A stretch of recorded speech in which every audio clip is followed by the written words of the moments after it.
What is going on, everybody? Welcome into another episode of Alarm Fantasy Football. I am Howard Bender. With me, of course, Britt Flinn Andrew Cooper, and we are getting ready to start up once again another Underdog Best Ball Draft. That's right. We've been doing them here. We did one yesterday. We're going to do another one tomorrow. So if you guys want to get in on the action here, especially if you're a first timer playing on Underdog, well, you're going to have to make sure that you give a follow here to Coop at Coop A Fiasco, at Britt_Flinn, and at Roto Buzz Guy, and let us know that you are ready to start drafting alongside with us. If you are new to Underdog Fantasy, this is the perfect time. I mean, the contests are still rolling right now.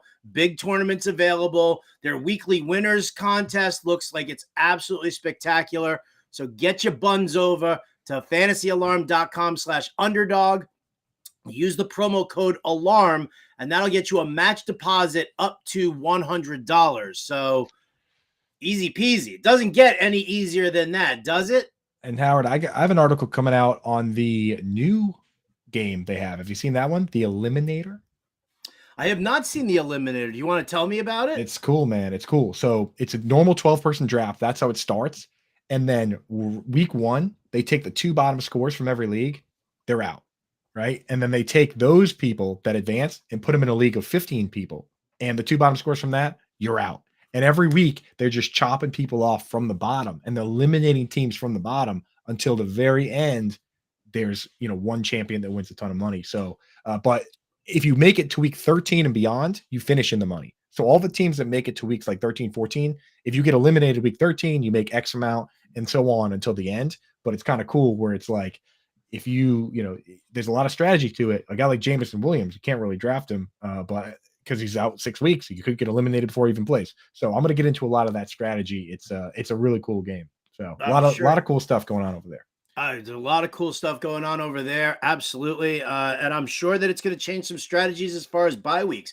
We know the week 13 and week 14 bye weeks, which are problematic for everybody in giant tournaments. Well, this at least that paying out that is certainly going to help. So without further ado, we got people waiting for us here. So I'm going to join the draft right now.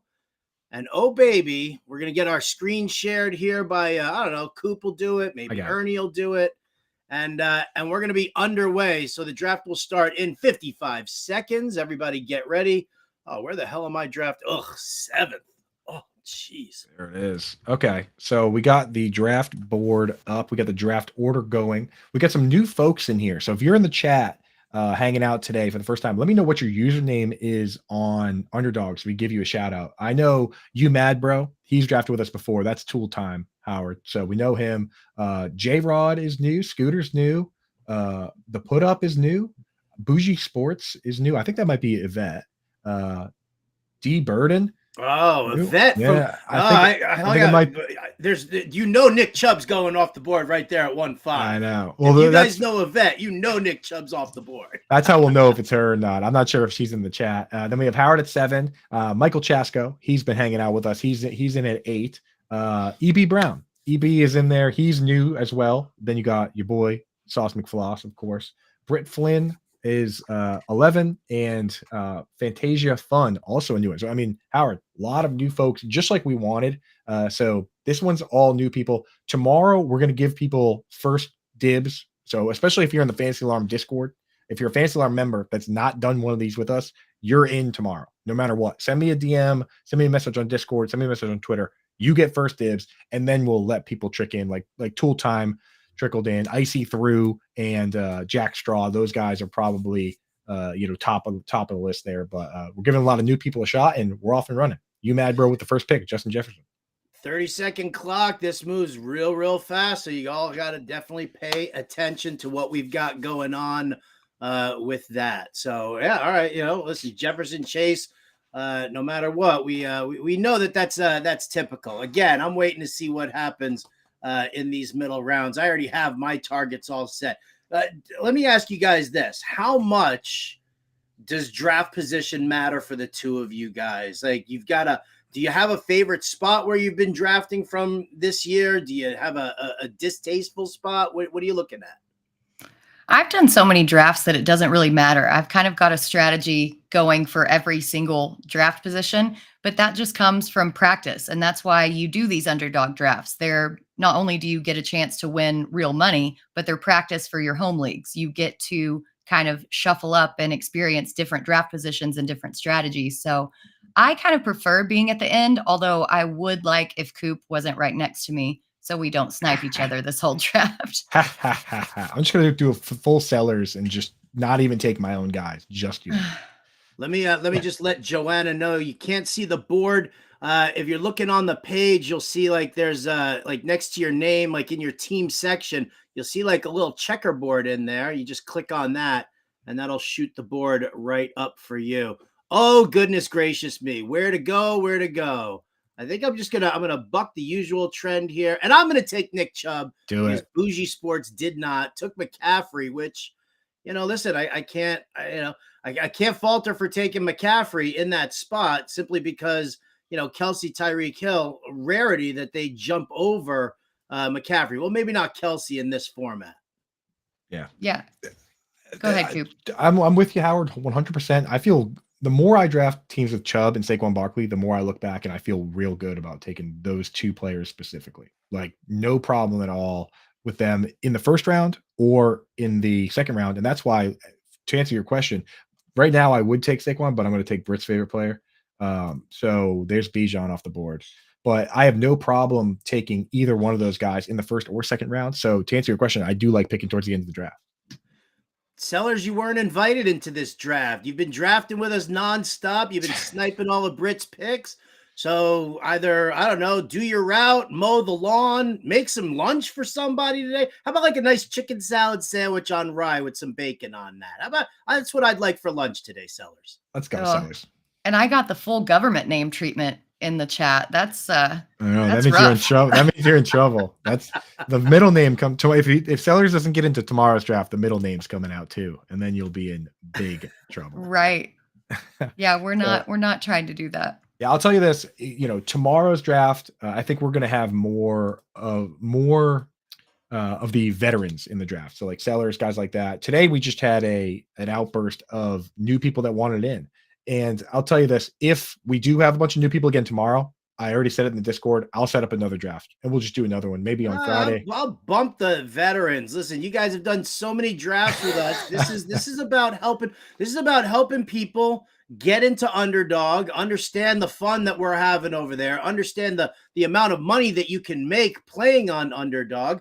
All of you veterans that have drafted with us constantly, you guys have been through it. You know what's going on. You don't need to draft alongside us for the millionth time. So let's kind of keep that in check for me, please, will you? I'm not sure so Skinny is Fantasia. I'm not sure how he snuck in here because Skinny's been in plenty of these with us too.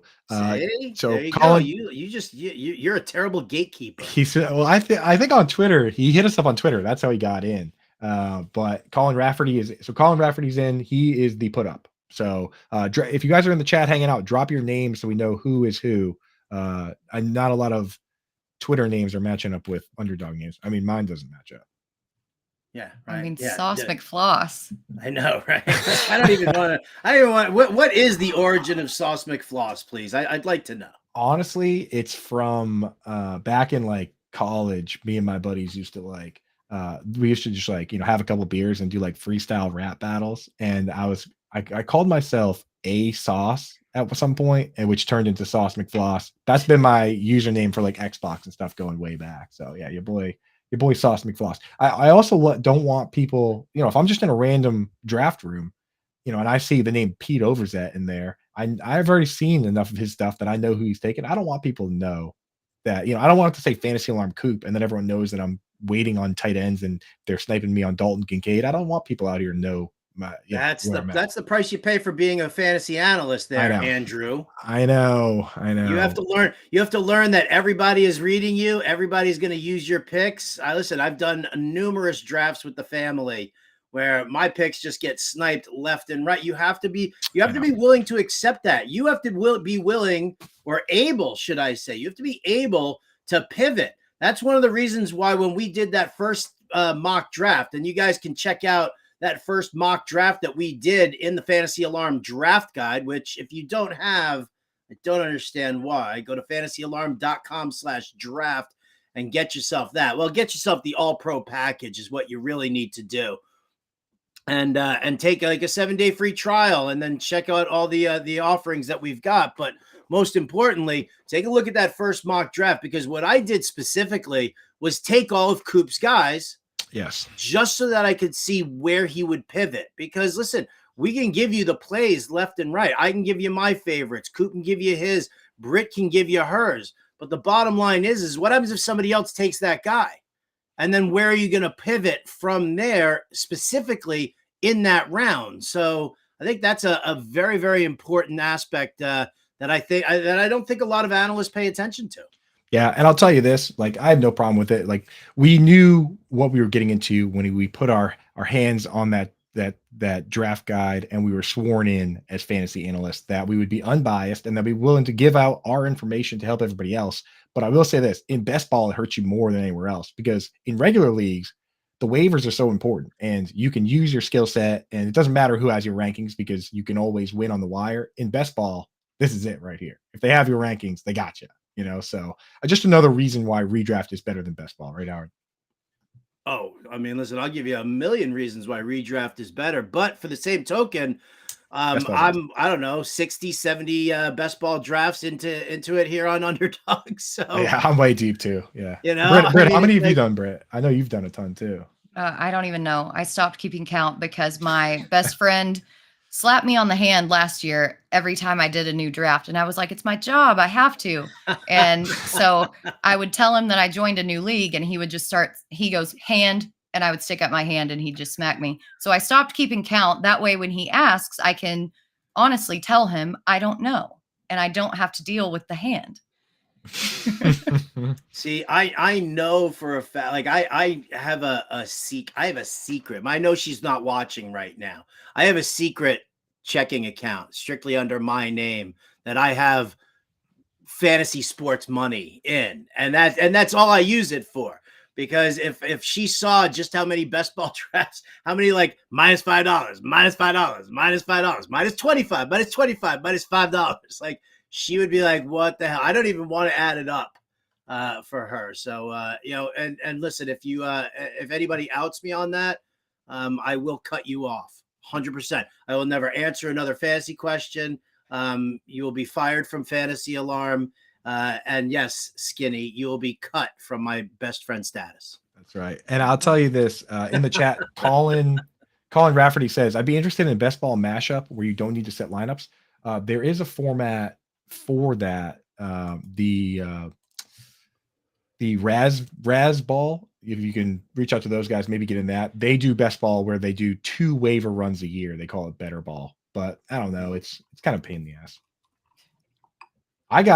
So let's talk about this draft real quick. Britt, I knew you were going to take Gibbs if I didn't take him. So I kind of leaned into the possibility that I would get to stack Mark Andrews with Lamar Jackson if I let you have Gibbs. So it was very gracious of you to not take Lamar Jackson on the way back there. But so I got my Mark Andrews Jackson stack, and now I'm not going to worry about QB and tight end for a long time, which it's a good feeling. Yeah, I've got a plan. I'm going to take some value down later on and just get my guys. Yeah. And I think that some of these guys that I'm looking at will fall to me later on. So I'm just kind of banking on that. I really like that I already have 3 receivers, especially what was that 5 in a row that went off in the 3rd round. I mean, they're flying off the board here. So I'm really happy that I've got that starting 3 locked up. QB slid a little bit here, Howard. This looks more like a redraft league than a typical best ball, right? Thankfully, I'm telling you, QB ADP this year has been absolutely bonkers because of best ball, because of stacking, because everybody's in on it. We talked about this yesterday. I've got a guy, and I'm not going to out him, but he does run a fantasy site. And this dude keeps hitting me up trying to justify or at least get me to sign off on Jalen Hurts in the 2nd round at the 2-2. And I'm like, dude, I cannot sign off on that. Yes, fine. If you're so hell bent on having Jalen Hurts on your roster and you want to go AJ Brown and Jalen Hurts with your first 2 picks, and you don't think that Hurts is going to come back to you in the 3rd or the 4th round, which chances are is he's probably not going to, just based on what we're seeing in ADP, then go ahead and do it. But I will never, ever, ever endorse taking a quarterback at the 2-2 just because you're A, looking to stack, or B, because you're a fan. Fully agree. I will say where EB got Jalen Hurts, I was absolutely going to take Hurts if he was there. He took him 1 pick before me, and Josh Allen, where Skinny got him at this wing there, no problem with that. But I just hate the way my team looks if I take those guys in the 2nd round. It does kind of lock you up. The only exception that I will make is a Travis Kelce Mahomes stack, because they are so just with Kelce and the positional scarcity, it's worth it, in my opinion, to do that stack. I'm really surprised that J-Rod did not take Joe Burrow in the 4th with Chase, because that stack seems like something that fell a little bit below ADP that you could have made work. I was really shocked that that didn't happen.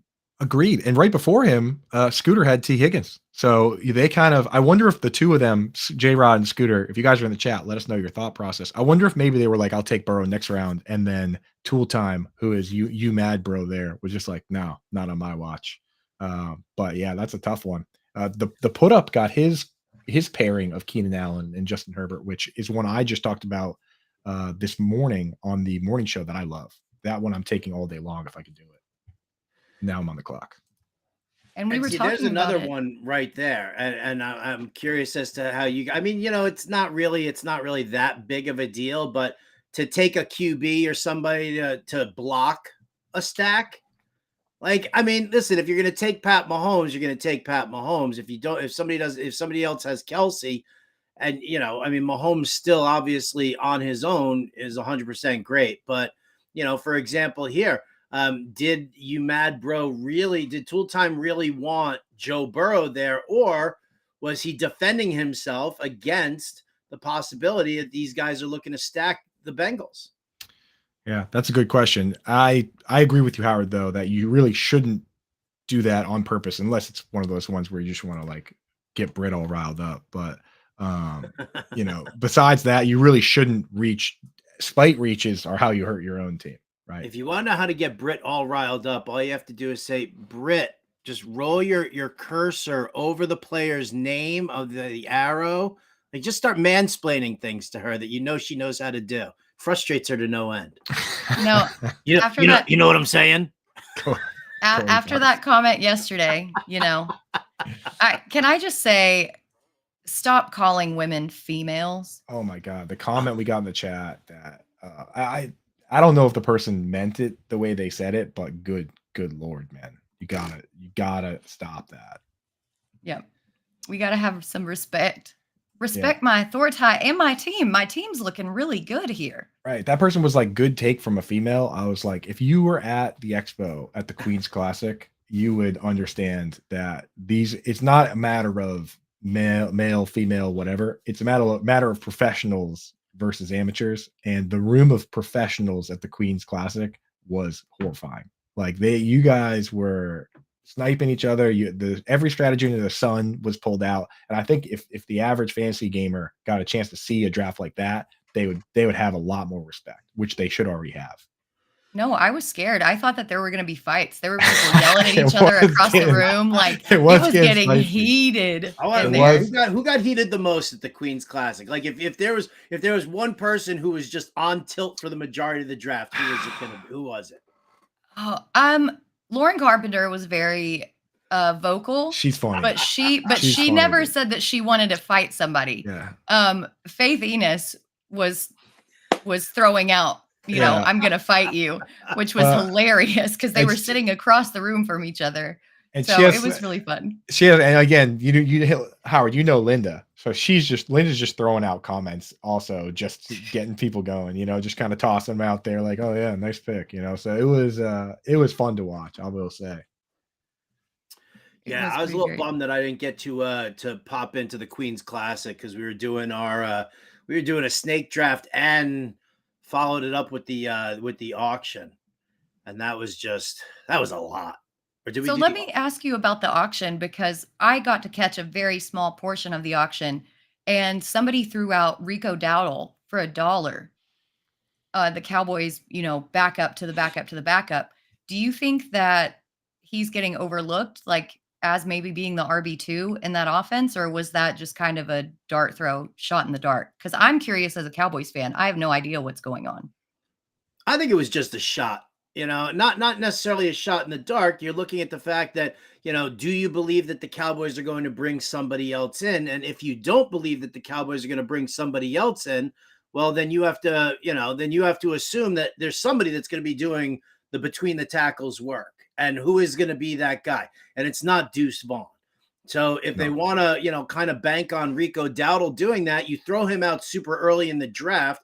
Everybody else kind of sloughs it off. And then all of a sudden you get a guy for $1 who is potentially, rock solid. It was like Treylon Burks. I did an auction a day or two after Burks got hurt.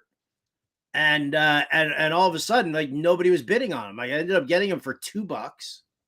I was like, oh, okay. I threw him out early because I figured, okay, this is going to be this could be a very nice, grab and stash, depending on what the injury was. We didn't even know how long he was going to be out for, but I knew it wasn't season ending. And so I'm like, screw it, man, for $2 to grab him. I'd watch monkeys throw poop at each other at the zoo for $2. Right. Totally. Usually you have to pay extra for that. Usually you do. Rip Harambe. I'm loving my team right now. My team is exactly the team that I like. And my boys, like Howard let me get Miles Sanders for once ever. So that's a good feeling. Dude, do you see how loaded I am at running back? How am I getting like Mixon and Najee in the 3rd and 4th round of a 12-teamer? I love Mixon, man. I love Najee, and people are so polarized on him because of that whole efficiency metric, but the volume is there.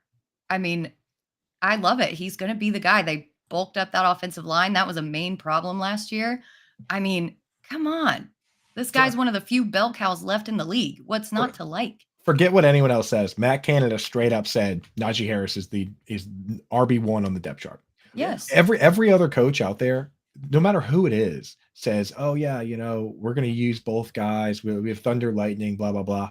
Matt Canada comes out and says, this is RB1, and everybody else is behind him. Like, what more do you need to hear? What more needs to be said than that? It's, not to mention the fact that they improved their offensive line, both through free agency and through the draft, right? They traded up with the Patriots just to take Broderick Jones ahead of the Jets because they knew the Jets were going to take him. Yep. And that put the Jets on full-on tilt. You knew that they were going to take them. Because he really succeeds in run blocking too. That's his strength. Yeah. Broderick Jones, because you look at what all the Shanahan coaching tree guys want to do. You have that, the 49ers have Trent Williams that can actually pull. Like he gets out, he pulls as a tackle, gets down there. Mike McDaniels went and got Teron Armstead. That was the one player that fit that mold in this draft, and the Steelers traded up in front of the Jets. I know they kind of pretended like they weren't going to take him. I really think the Jets wanted Broderick Jones there. Oh, I know the Jets wanted Broderick Jones. I spoke to people within the organization who said that they were fucking pissed off that trade went down. Like they were like, that's fucked up. And you know what? I don't mean to use bad language here on the stream, but we're all adults. Man, that was you're just quoting. That was dirty pool by the Patriots. That was 100% dirty pool by the Patriots. That was tool time taking Joe Burrow to block those stacks, right? It looks like McKinney. It's a regular family draft out here because now it looks like Michael Chasko is complaining that he got sniped by McKinney. Like this is skinny McKinney. This is great, dude. This is exactly what I like to see. The family coming together to snipe each other and give us a real look. Now he's got to pivot. His stack got sniped. I want to see who he ends up taking now. Chaska doesn't have a QB yet. It's a regular old Thanksgiving dinner here at the family table. That's right, dude. Skinny snipes Chasko's QB. So Chasko turns around and takes Michael Thomas, who's my guy. Like it's turning into a bloodbath. It's just rolling downhill. It always does turn into a bloodbath, doesn't it? It really does. It really does. Where am I going to go with this next pick here? Oh, I'm running out of time. You're so balanced right now, though. I know, but I feel like I want a QB, so I'm just gonna, you know what? Screw it, man. I'm gonna take Daniel Jones, get some rushing upside from my QB. There it is. Impemba's in. We talked about it on the show before this. Check out the Quick Out podcast. We just broke down quarterbacks, but Daniel Jones ran for 700 yards last year, and the sports books, MGM has him set at 575. I'll take 575 all day long, right? Yep. Like that's going to be like just 500 makes you like a top 5-6 rushing quarterback, right? Like the back half QB ones in terms of rushing are like 250, 300 yards. 575. Hell yeah, dude. Great floor with that type Oop, of. you're on the clock too. I don't know if you know. I was aware. Okay. Also, I think that prop is at plus odds, if I'm not mistaken. It is. Yeah, which is crazy. Guess I'll just take Traylon Burks.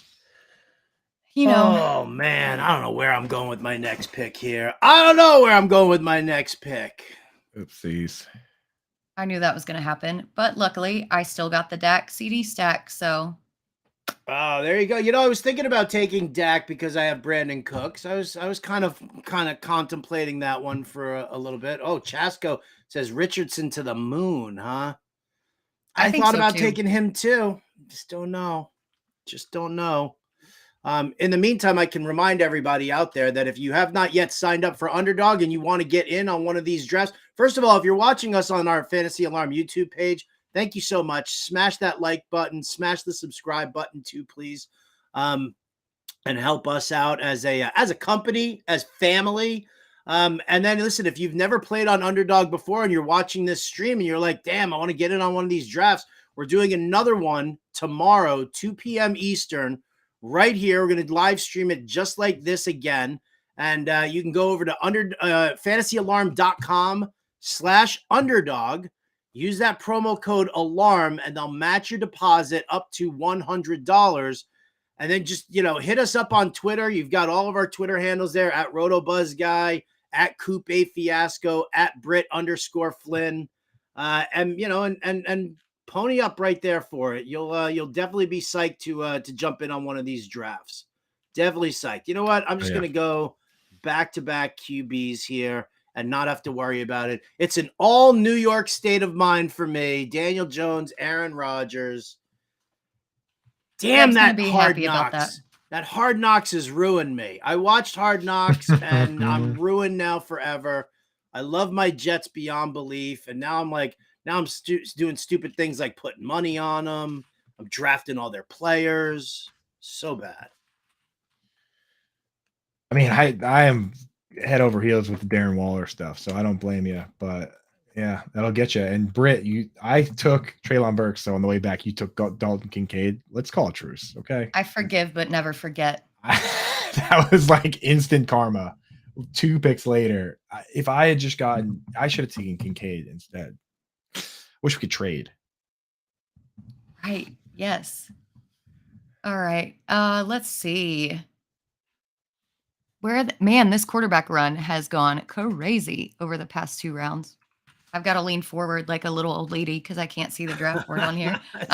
Like sitting there with the glasses, I'm like, huh? What? Yes.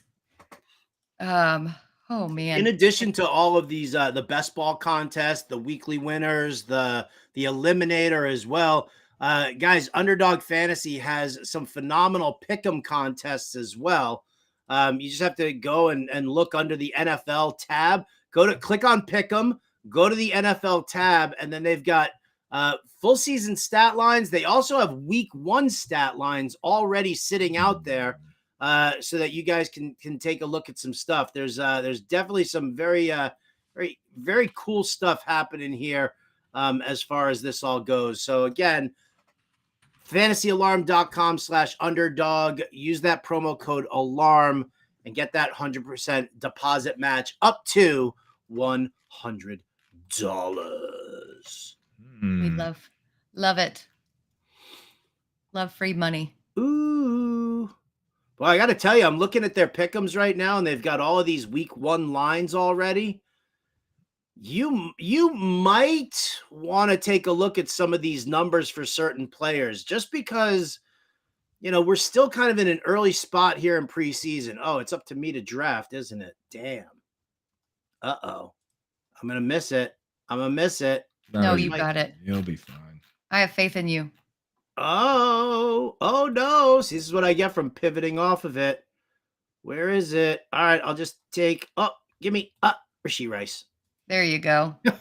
Oh, that's the boy. It was like the first name I saw, too. I was like, oh, well. Game's You too really easy. built it up there. That's very dramatic.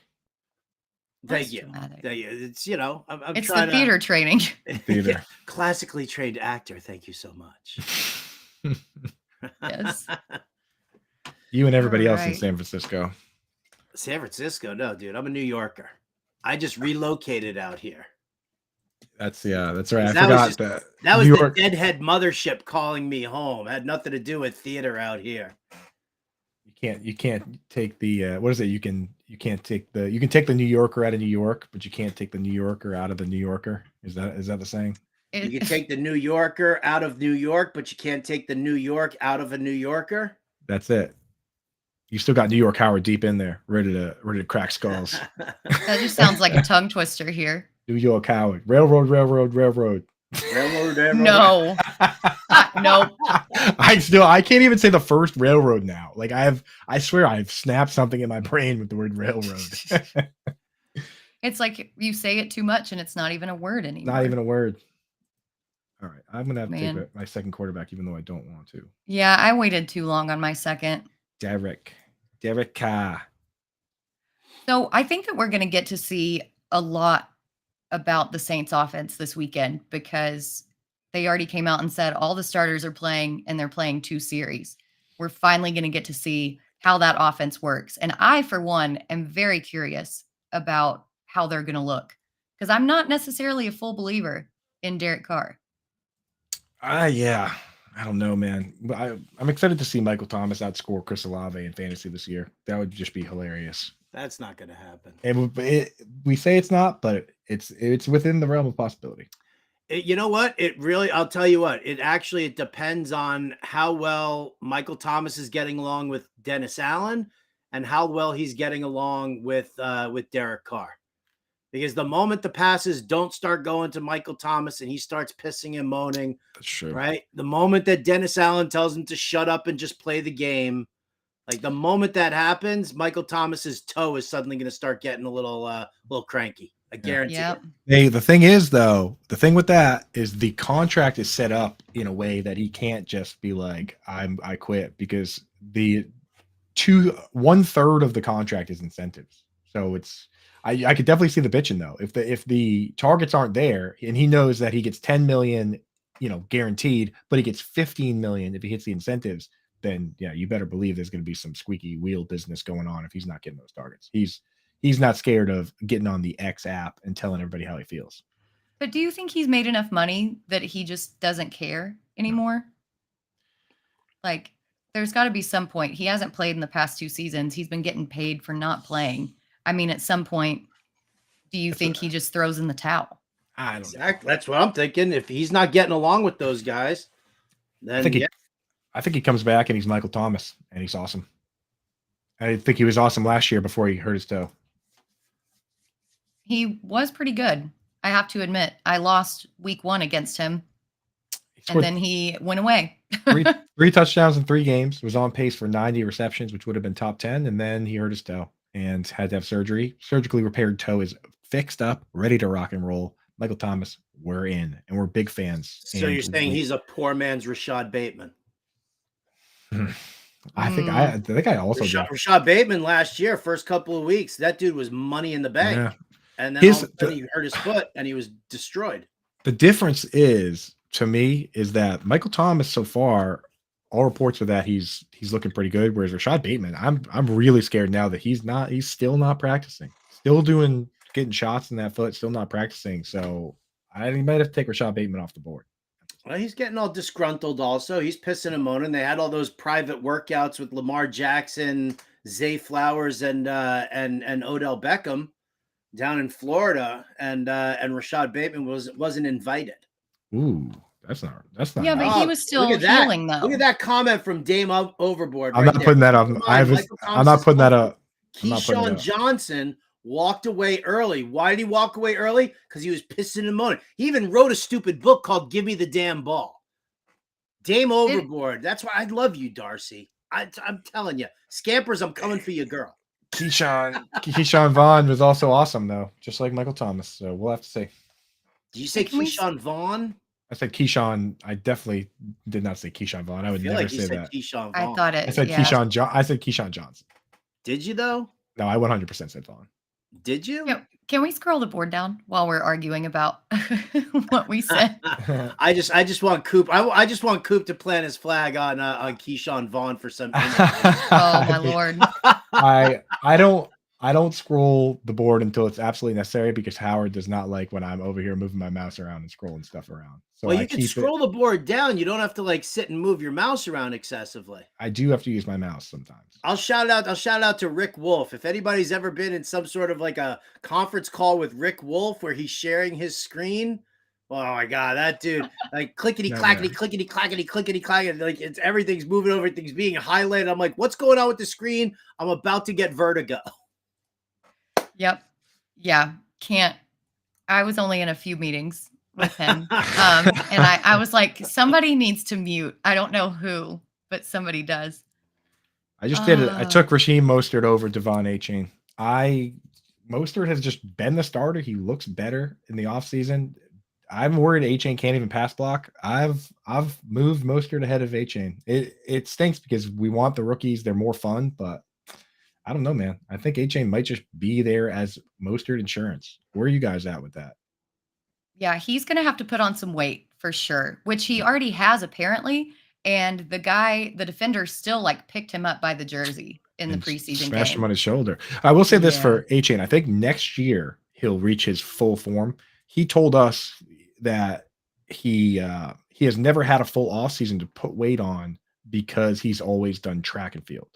Yeah. So, if so facto, you can't, if you're playing football all year and then running all off season, you have no time to put on muscle and gain weight at all. So I do think he will in this league eventually make the same transformation that guys like Christian McCaffrey and Austin Eckler did, but I don't know if it's going to happen in however many months it's been. 6 months. Nah. Yeah, it's going to take a while. I typically say a year or two to actually go through that process, go through the nutrition and strength training to actually build that weight. Unless you're juicing, right? It takes time.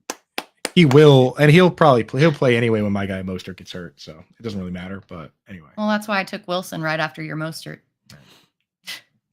I know. Very curious. Okay, so now that it's my pick and I can take him, I can ask you guys this: how concerned are you about not just Josh Jacobs not signing, right, but Josh Jacobs signing, starting to play, running at full speed, and then massive soft tissue damage because the dude hasn't been in camp the entire time. Hamstring, groin, calf injuries. Like, these are the main injuries that happen. So why am I getting Zamir White here in the 14th freaking round?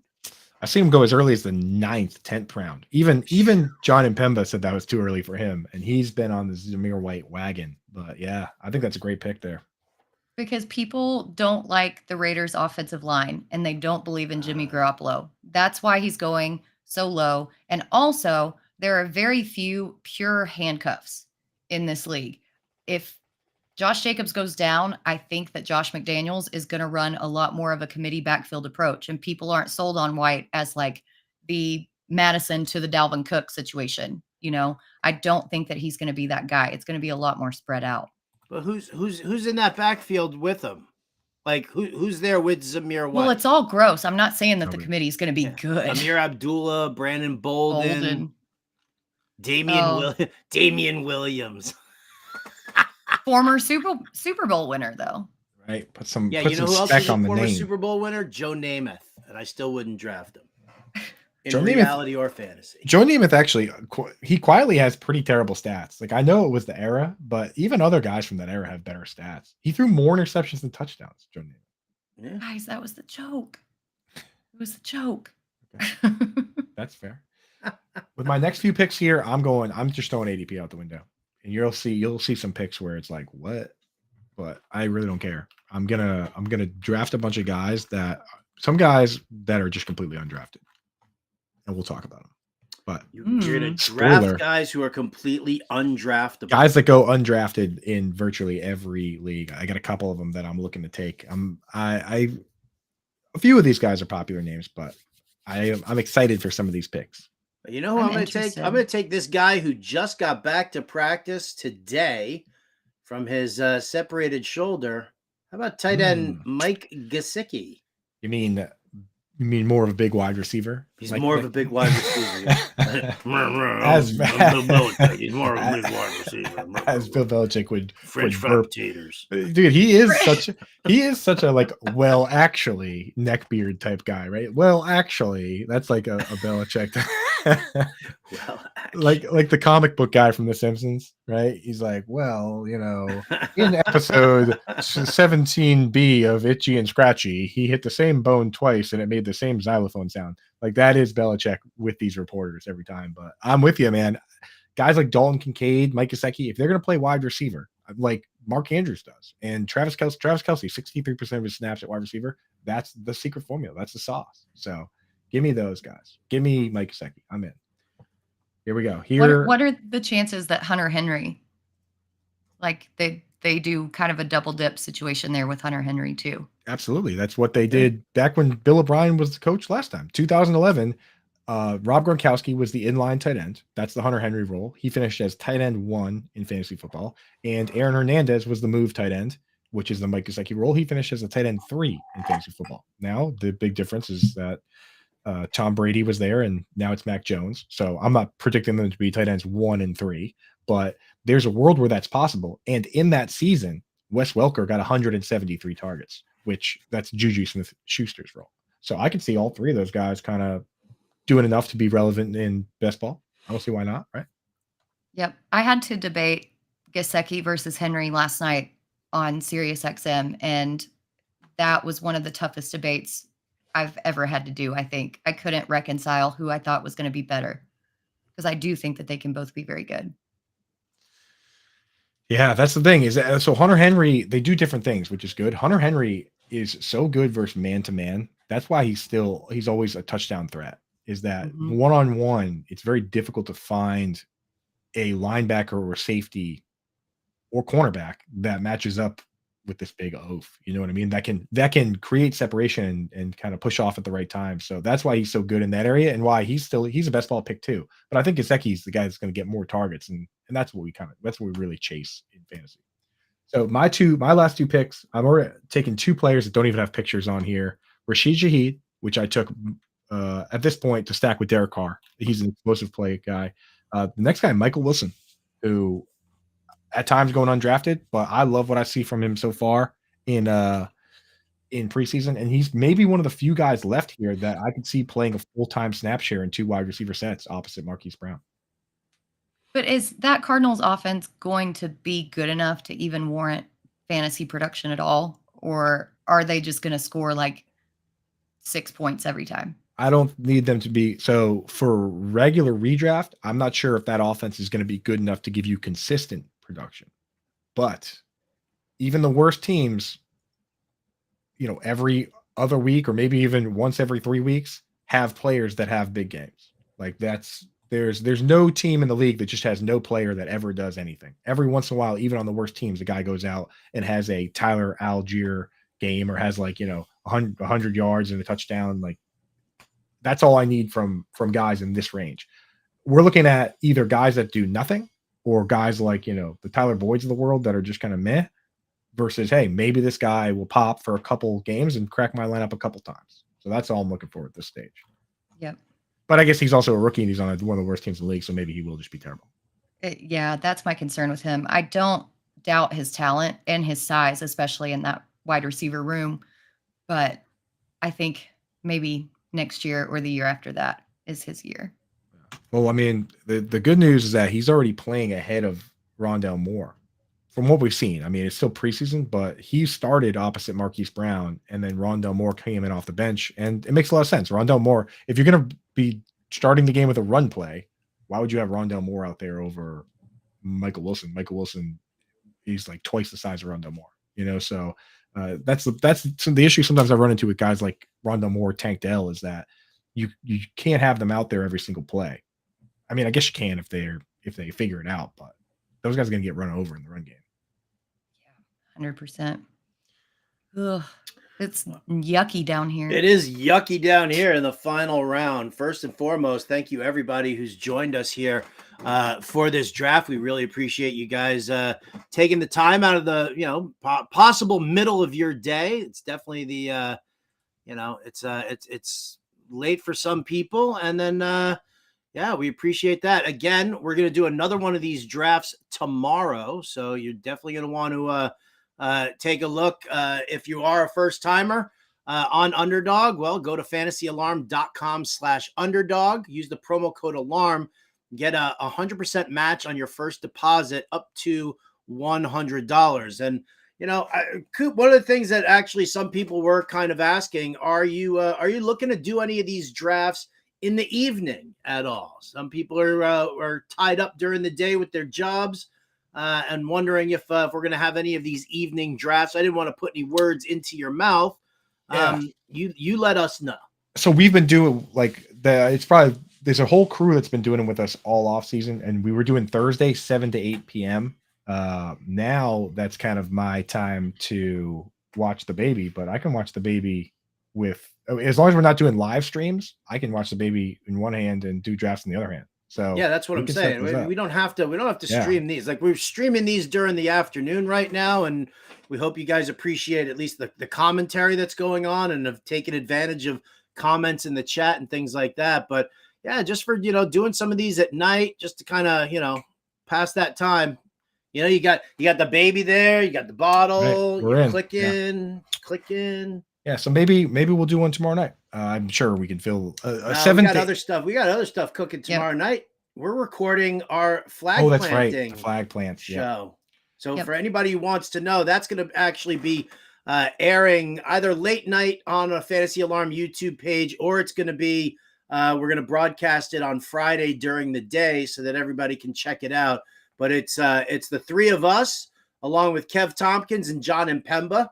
And we're doing it. We're planting our flags in certain players. If you guys checked out fantasyalarm.com today, you saw Howard Bender's fantasy football fades for 2023. That article is free, and just head on over there and go check that out. I'm sure it'll upset some of you. It's already upset a number of people, and I'm okay with that. I'm definitely okay with that. But tomorrow night we record our flag plant show, and that's going to be the who are our guys, like who are the ones that we are drafting every single place that we can draft them, or at least just the names that we're shouting from the rooftops that you guys are snaking from us in these drafts. Either way, yes, Scampers, this is live, 100%. It's like in Spaceballs, where you're like, when does this happen? When did this is happening now, sir. Wow, I thought you were a little young for a Spaceballs reference, but that's okay. I'm proud of you. Mel Brooks. I've never seen Spaceballs. Oh, you got to watch every movie with the name Mel Brooks tied to it, Britt. That stuff is timeless, man. Timeless. I've just watched The Holy Grail like 50 times. Does that count? That counts. No, because that's it's British humor, and I don't know if you guys happen to have a sour taste in your mouth about the Brits, but not Britt Flynn's, but I mean the people from across the pond, those dickbags. Yeah, I'm just I'm anti-British. Bunch of tea sucking limeys. If I could dump all the tea into the frickin' bay, I would. Yeah, the what's the one with Howard, what's the Western one? The Mel Brooks one with the guy from Willy Wonka. Oh, you're talking about Blazing Saddles. That's the one I would watch first. I'm not sure. That is a classic. Sellers, I already handed my article to Fantasy Receipts. I actually told them yesterday it was coming, and I tagged them today. So by all means, num num num num num num num. Right? I want to eat because I want to shit on everybody's dreams about Jahmyr Gibbs, about Austin Eckler, and a number of other players. Listen, I don't sleep a lot, so my dreams are very precious to me. I would rather you not shit on my dreams about Jahmyr Gibbs. They're few and far between. If your dreams had a chest, I would shit on them. This chat, we've gone off the rails. Matt Deutsch he did say we could say whatever we want on here. He might have to circle back on that. So hey, called into HR. At least the whole chat's like Blazing Saddles. Everybody knows that. They got it. That's your homework, Britt. Watch that one. And if you like the Star Wars movies, then you have to watch Spaceballs because there's so many good jokes in there. But I want to point out Michael Chasko said, is it risky to take? I lost the comment, but he goes, 3 rookie QBs. Is that risky? His QBs in this draft are Anthony Richardson, Bryce Young, CJ Stroud. Is that something you guys would ever pull? I mean, I wouldn't do it. It's wild behavior. I think he was waiting, on that Tua pick to come back around. He got sniped on that. Then that big quarterback run happened, and all of a sudden the options were just very, very limited. I don't think that it was a plan. Yeah. I think that it was just out of necessity. He's got some correlation there. I'll give him that. So he's got Anthony Richardson. He circled back and grabbed Josh Downs. He had Nico Collins already. So then he grabbed CJ Stroud. So, you could combine for some weeks there. But yeah, I don't know, man. That's a little too much risk. Yeah. I mean, it completely goes against the dynamic tier rankings. Like you don't have anybody there who's a high floor QB. Exactly. You need at least one. You need at least one. My policy with the dynamic tier rankings is get at least one guy from the left and at least one guy from the right. If you're going to draft 3 quarterbacks, if you draft all guys, and what I mean by that is we break it down into safe guys versus upside guys. If you're going to draft 3 quarterbacks, if you take all 3 safe guys or all 3 upside guys, you're setting yourself up for a world of hurt. Yep, we want to be like Thanos, everything balanced. Dude, if you want to talk about being the villain, if my last 2 picks are any good in fantasy football, Twitter is not going to be happy. The last 2 players I took back to back were Chase Claypool and Allen Robinson. No, they will not be. Imagine those 2 just come back from the dead. Everyone's like, "What the hell? What the hell is going on here?" But hey, there's a path. There's a possibility. There's definitely a path. There's definitely a possibility. Oh man, I so wish that I was Thanos, just so I could just snap half the world away. Oh yeah, I'm a crotchety old man. What are you gonna do? Be wild, dude. All right, I'm wearing Frank Costanza cabana wear right now. I'm ready. I'm wearing some shorts with some long black socks and some sandals. You got the You're pen. Not wearing New Balances? You got the pen. Not today. I only wear those. I only wear those when I go out because apparently, according at least to our good friend Mark Brownstein from the Disco Biscuits, my New Balances are cool and in style, and therefore I wear those out. When I'm here at home, I'm barefooting it, or I'm in long black socks with sandals. You got the pen that the astronauts use to write upside down, right? All right. Well, let's before we get out here, let's look at this draft. Besides your own team, first 5 picks. What team you like? We got some pretty interesting builds here. I was looking around and I really like EB's team. I like the Stephon Diggs, Tony Pollard. Stephon Diggs and Tony Pollard is a strong start, and then Jalen Hurts fell in his lap. And I love the idea of going heavy RB early and then loading up on wide receiver late, which he did. So I do like EB's draft a lot. Any other ones that jump at you guys? Ooh.